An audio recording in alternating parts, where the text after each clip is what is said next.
Não basta somente nós dizermos que nós somos de Deus. Todo mundo diz que é de Deus. Se você perguntar para qualquer pessoa, não, eu sou de Deus. Mas a prática não é de Deus. Então como é que eu posso ser de Deus se eu ajo de forma errada? Então eu não sou de Deus. Não, mas eu sou de Deus. Mas como se você faz isso e faz aquilo e isso está errado? Então nesse capítulo 6, Jesus hoje está dizendo uma coisa muito importante. O olho, esses olhos que você tem e eu tenho, é a luz do corpo. Se o teu olho é sadio, ele está dizendo, todo o teu corpo ficará iluminado. Se o teu olho está doente, todo o teu corpo ficará na escuridão. Então o que é que Jesus está dizendo para nós? Por exemplo, se eu chegasse e apagasse todas essas luzes daqui, nós não iríamos enxergar nada. Porque nós só enxergamos a partir da luz. Sem a luz nós não enxergamos. Aí Jesus está dizendo o quê? Os nossos olhos, para estarem bons e para enxergar bem, é preciso de luz. Se não tiver luz, nós não vamos enxergar. Lá no paraíso, antes de Adão e Eva pecarem, eles enxergavam tudo por uma luz, que é Deus. Nós precisamos enxergar todas as coisas, é isso que Jesus está dizendo, a partir da luz que é Deus. Se nós não enxergarmos as coisas a partir de Deus, nós vamos ficar na escuridão. É isso que ele está dizendo. Mas eu vou explicar melhor para vocês entenderem como é que é isso. Tudo que existe na face da terra, a nossa maneira de ser, os nossos relacionamentos, a nossa maneira de agir, nós temos que olhar com o olhar de Deus. É como se Deus estivesse olhando para esse microfone que está aqui da minha frente. E para eu enxergar que isso é um microfone, eu tenho que olhar com o olhar de Deus. Então, é como se meus olhos fossem para o olhar de Deus, para que eu pudesse enxergar esse microfone. Porque se não passar por Deus, eu não enxergo. A nossa alma, ela precisa ficar iluminada. E é a nossa alma que dita os nossos comportamentos. Então, para que eu tenha um comportamento bom, é preciso que a minha alma esteja iluminada em Deus. Quanto mais eu me aproximo de Deus, com a minha vida de oração, com a minha confissão, com a leitura das Sagradas Escrituras, com a vida dos santos, quanto mais eu me aproximo de Deus na adoração, na Santa Missa, o meu olhar vai ficar igual ao olhar de Deus. Aí eu vou enxergar tudo com o olhar de Deus. E aí eu não vou pecar. Nós pecamos, caímos no pecado, porque nós olhamos as coisas e vemos não a partir de Deus, mas a partir do nosso olhar. É por isso que às vezes nós falamos para determinadas pessoas: olha, não se pode fazer isso. Ela diz: o que é que tem? Eu não vejo problema nenhum nisso. A outra está dizendo assim: olha, você não pode fazer isso porque isso aqui não é bom, porque essa pessoa que está falando, ela está vendo com o olhar de Deus. O outro, como ele não enxerga com o olhar de Deus, ele diz que não tem problema. Aí ele permanece na escuridão. Bem, eu vou dar um exemplo agora bem claro, para que vocês possam perceber. Tem diversos problemas, tem várias situações que eu posso dar como exemplo, mas eu vou trazer uma aqui que vai englobar todo mundo. Para nós católicos, casamento tem que ser na igreja.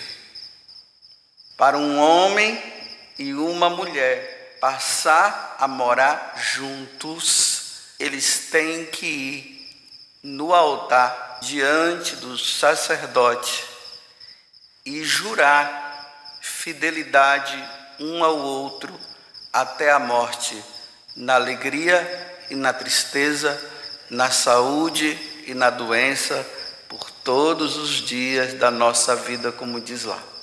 Essa é a forma de olhar com o olhar de Deus. É assim que Deus quer. O olhar de Deus para o casamento é assim. Um homem e uma mulher, para morarem juntos, eles precisam vir na igreja, no religioso, para que o sacerdote dê a bênção diante daquela situação que os dois estão se propondo a viverem juntos e formar a família. Eles precisam vir na igreja. Olha as pessoas que não olham com o olhar de Deus. Se você disser isso para uma pessoa que vive junta, ela vai dizer assim: não vejo problema nenhum. Estamos bem, nós não brigamos. Eu vejo tanta gente casada aí, que vive igual gato e cachorro, e nós estamos bem. Isso não é uma indicação de que Deus está contente com o fato de nós estarmos juntos? Não, não é. A indicação de que o casamento é abençoado por Deus não é o fato de não ter briga, é o fato dos dois terem ido na igreja e feito o casamento e recebido a bênção de Deus, e eles tenham feito o juramento de fidelidade um ao outro. Aqui está a bênção. A bênção não está em estar bem ou não. Briguinha, meu filho, crie vergonha na cara e parem de brigar. É isso que tem que fazer. Agora você dizer que não, nós não precisamos receber a bênção de Deus porque nós já estamos bem. Não, você está errado. Você não recebeu. Olhar pelo prisma de Deus tem que vir na igreja. Vocês entenderam? Se não vem para a igreja, fica na escuridão. Vocês viram as últimas palavras de Jesus? Foram essas: ora, se a luz que existe em ti, que não é a de Deus, é a do mundo, é escuridão, como vai ser grande a escuridão quando passar desta vida para outra, por não ter recebido o sacramento do matrimônio. Não se salvará, porque permaneceu na escuridão. Não quer olhar com a luz de Deus, permanece na escuridão. Permanecendo na escuridão, vai continuar dizendo assim: eu não vejo problema nenhum nisso. E continua na escuridão. Morrendo na escuridão, vai para a escuridão, que é o inferno. Se morre na luz, que é Deus, ao morrer, vai para a luz, vai para o céu, vai para Deus. É simples assim.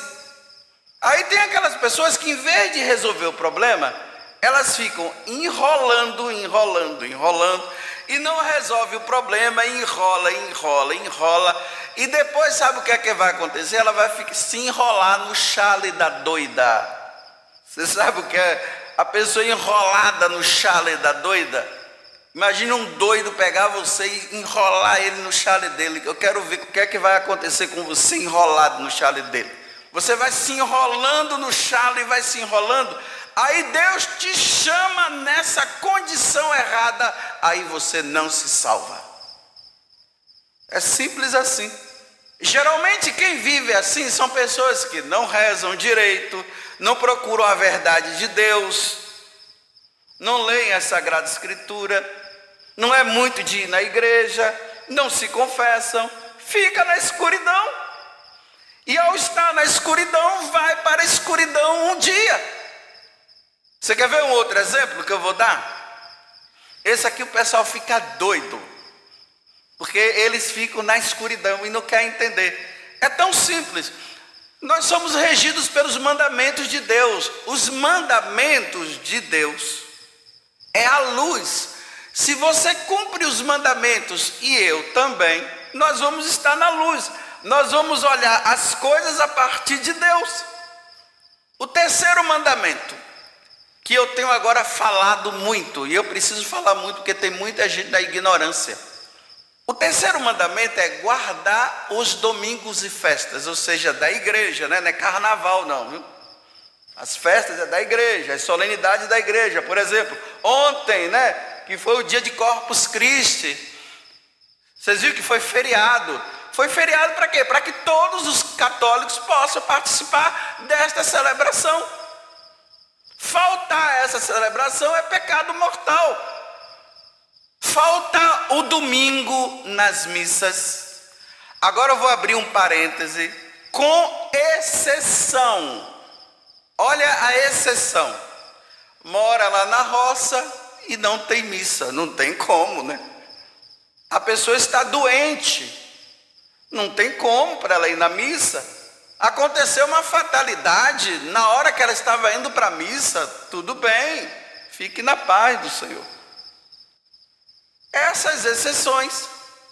Por exemplo, até uma mãe, né, que está com uma criança recém-nascida. Ela precisa cuidar da criança ali, então ela não dá para ir na missa. Então não é problema, não peca. A pessoa tem uma saúde boa, é domingo, dia do Senhor, e a missa é a alma da igreja, a essência da vida católica é a missa. A essência da vida cristã católica é a missa. Por quê? A missa é o sacrifício de Jesus da cruz. A missa, está vendo ali aquela cruz lá na frente, o crucificado? A missa é isso. Quando nós participamos da missa, nós participamos ali da paixão de nosso Senhor Jesus Cristo. Nós participamos dos seus sofrimentos. É Ele derramando sangue. É Ele dando a vida pela nossa salvação. Nós participamos da encarnação dele. Tudo. A vida de Jesus está dentro da missa. Se a salvação nossa veio por Jesus Cristo, através do seu sacrifício na cruz, e a missa é o sacrifício de Jesus na cruz, se você faltar à missa no domingo, é pecado mortal. É como se você estivesse dizendo assim: morreu na cruz porque quis, eu não estou nem aí, eu tenho coisas mais importantes para eu fazer. Churrasco, praia, motel, festa, é mais importante do que a missa. Jesus veio para nos tirar do inferno e abrir a porta do céu para nós. E na oportunidade que eu tenho, que é no domingo, de participar dessa salvação que Deus me dá através da missa, eu não vou porque eu tenho outras coisas importantes. Se você coloca qualquer coisa mais acima da missa no domingo, na segunda não tem problema, na terça não tem, na quarta não tem, na quinta também não tem, e nem na sexta. Se você coloca, é pecado mortal. Se morre, vai para o inferno. A mulher ali fez assim: uau, é isso mesmo. É o olhar de Deus. Eu tenho que olhar para a missa com o olhar de Deus.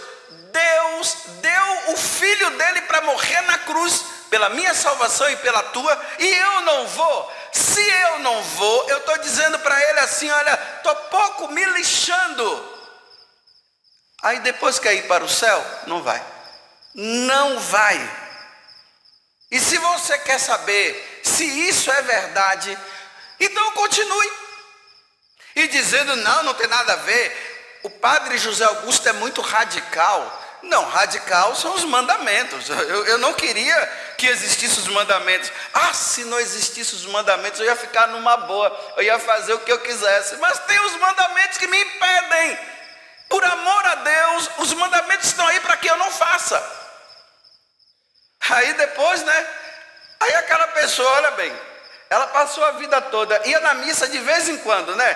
15 anos de alguém, foi para prestar conta porque um parente morreu, aí foi lá, mas não ia na missa, nunca foi na missa.